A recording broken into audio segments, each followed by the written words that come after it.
لا الہ الا اللہ پڑھ لا الہ الا اللہ۔ اگر وضو کریں تو موضع کے اوپر، میرا بھائی بات سنیں، مسئلہ یہ ہے کہ المسح علی الخفین یہ تو اہل سنت والجماعت کی علامت میں ہے کہ موضع پہ مسح، لیکن موضع چمڑے کا ہو اور پہلے جب وضو کریں اور پاؤں دھوئیں تو نیت بھی ہو کہ میں اب موزہ پہن لوں گا اور آئندہ مسح کروں گا۔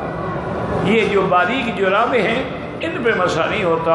ائمہ اربعہ اس بات کے خلاف ہیں، وہ کہتے ہیں کہ وہ چمڑے کا ہو یا ایسی جراب ہو سخین نہیں یا ایسی جیسے منعل جس کے نیچے سے چمڑا یا کوئی چیز لگی ہوئی ہو، جس کو پہن کے آدمی مینوں تک چل سکتا ہو، اس پر مسح ہوتا ہے۔ یہ جو باریک جرابیں ہیں یہ تو حضور کے زمانے میں تھی نہیں، ادھر تو کہتے ہو نا ہر وہ کام کرو جو حضور نے کیا۔ حضور نے ان جرابوں پہ مسح کیا ہے؟ یہ جرابیں تھیں اس زمانے میں؟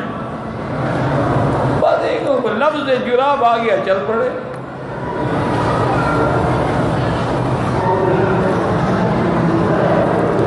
ویڈیو بنائیں، اگر ویڈیو کا مقصد دین پھیلانا ہے تو جیسے میں آپ کو دیکھ رہا ہوں، آپ مجھے دیکھ رہے ہیں، یہ تو حرام نہیں۔ اسی طرح فلم میں آپ کسی عالم کو دیکھ رہے ہیں، درس ہو رہا، کوئی بات، جیسے یہاں عورت کو دیکھنا حرام وہاں بھی حرام ہے، جو چیز یہاں جائز ہے وہ اس پہ بھی جائز ہے۔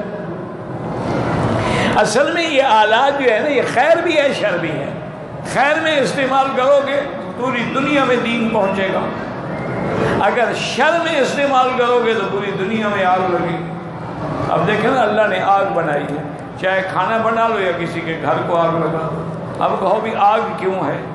آگ بھی تو نعمت ہے۔